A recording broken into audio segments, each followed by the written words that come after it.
Hi guys, welcome back to Endshore Apocalypse, a story by TwistingTales. Our last part revealed that the zombies that are infesting Endshore are way more resilient than the typical undead that are shown in movies. In fact, it looks like they can't be killed at all. Want to know what's happening in the mind of our hero? Stay tuned for the end of this video where you'll be presented with the first choice that you get to make in this story. Now, let's continue on with part 3 of Endshore Apocalypse. Look, guys, says Casey, standing up to speak to both you and Logan.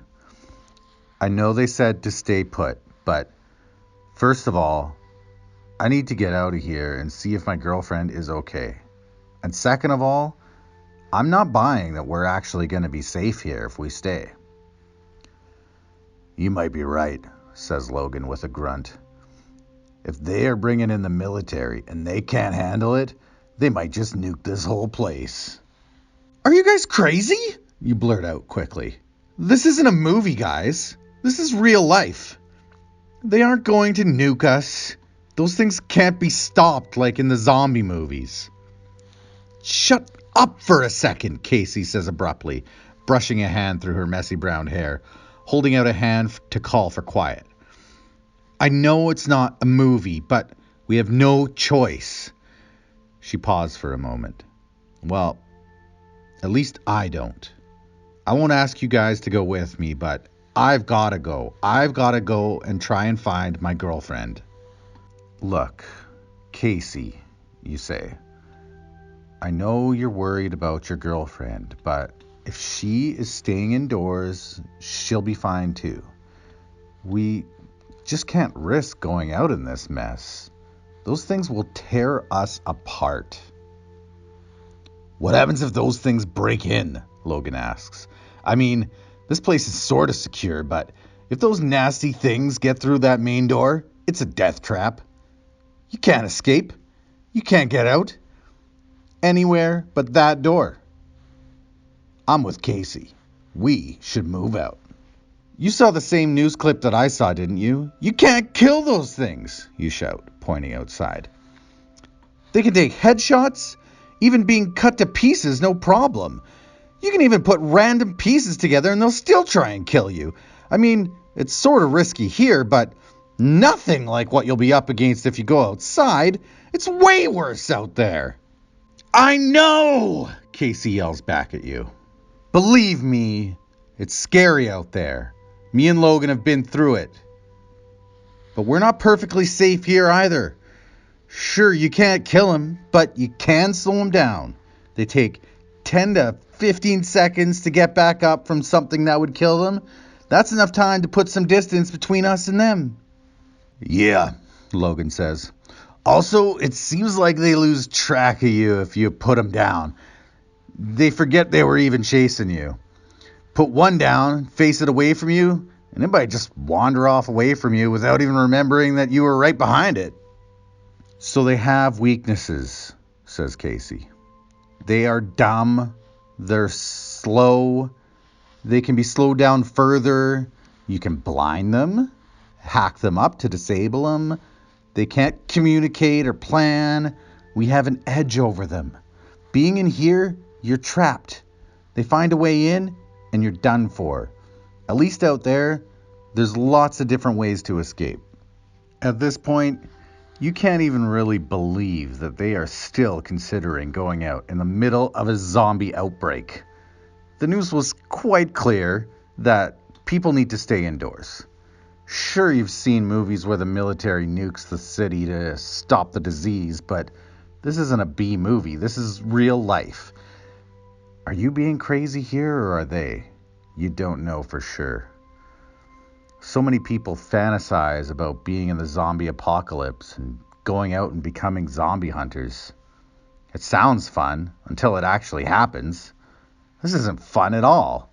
This sucks, and it's scary. On the one hand, listening to the news makes sense, but on the other hand, they have a point about being trapped in here.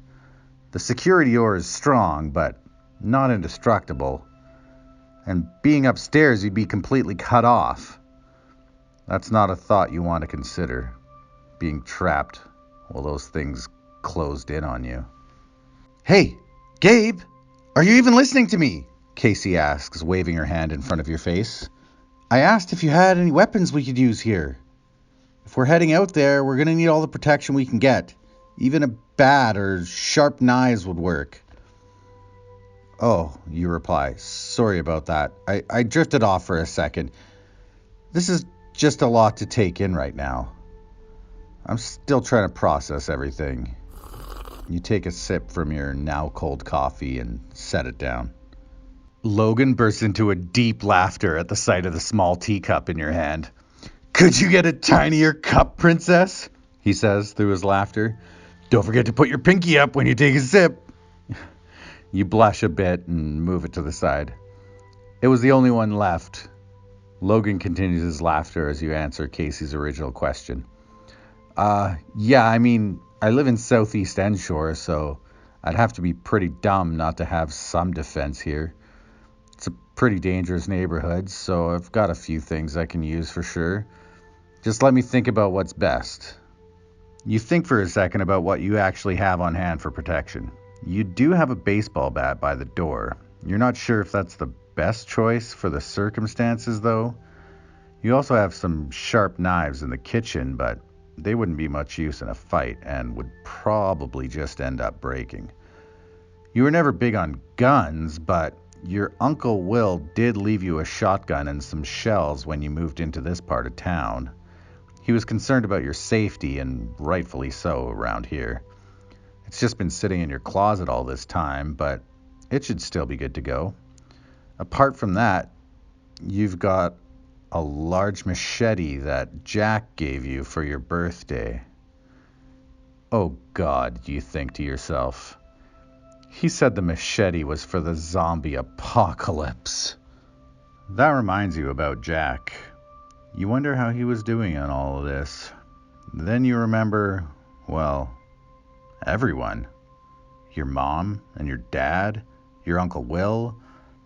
They all live here in Endshore. Was this just happening here, or was it everywhere in the world? If this was worldwide, that would make even more people that you need to be concerned about. You stutter. I need to call Jack. You fumble for your cell phone clumsily, dropping it to the ground. This whole thing is finally starting to hit you all at once. You drop to your knees, pick up your phone, your breathing getting faster and faster. Grabbing your phone, you unlock it, only to drop it again. Your chest starts getting tighter and tighter, and your breathing quickens. Your head is spinning, and you drop down, sitting on the floor, bringing your knees to your chest. You feel a large hand hit your back. Hey, Gabe, buddy, Logan says in a calm voice, patting your back. Phones aren't gonna work, man. We tried. I don't know what's up with all the lines, but they're either busy or not in service. Landlines and cell phones. Our best bet is to pack some weapons and make maybe some food and water, if you have some, and just get out of here. We can find out more as we go. Just try not to let all this stress you out. Gotta put that to the side for now and just focus on what we need to do. How are we going to find out more as we go? You say, pushing his hand away and pulling yourself up to your feet, shoving your phone into your pocket. Phones don't work, so we can't get any information out there. But if we stay here, at least we have the TV. We can see the news. We can get updates on the situation and see if there's a plan of escape. I know you guys are all dead set on leaving, but I haven't decided if I'm even going yet. Logan backs up and raises his hands non-threateningly. Whoa, buddy. I didn't mean to assume, bro. It's obviously totally up to you. Casey's headed out there for sure. I know that. He looks over at Casey and she nods. And me, well, I just think it's a bad idea to stay holed up in here. But that's just me. And if she's going to go find her girlfriend, well, I might as well tag along. Safety in numbers. And I don't got anywhere else to be. You can come if you want, but you can always stay here and try to stay updated too. We might even try and swing back and see if there's anything new to the situation. Up to you, though. You want to come with us or stay put here? You take a slow, deep breath and try to calm your nerves. Your mind is racing. How can people keep their cool in situations like this? You know that either way, you're going to have to make a decision. It's time to choose. Stay here in your apartment, watch the news, and see what they want you to do, or make the crazy choice of going out there into the chaos and trying to fight those things. All right, guys, that's it for part 3. Gabe is definitely feeling the stress of everything happening in Endshore. It would honestly be more than most people can deal with. Now, it's time to make your choice. The next videos will be numbered as part 1.1 and part 2.1 to signify where the story diverges. I'm going to flip a coin to assign which part to which number, so you don't think picking between a certain number gets the best ending. Which path will you choose? Part 1.1, where you choose to stay in your secure apartment for now, or part 2.1, where you choose to go with Casey and Logan out into the streets of Endshore. If you like this video, please smash that like button. If you want to be sure to get the next installment, subscribe and click the bell. And you can follow us on social media. Links are in the description. If you really want to help keep these stories coming, show your support on Patreon if you're able to, because that would really help me out immensely. Goodbye for now, and I'll see you in the next video.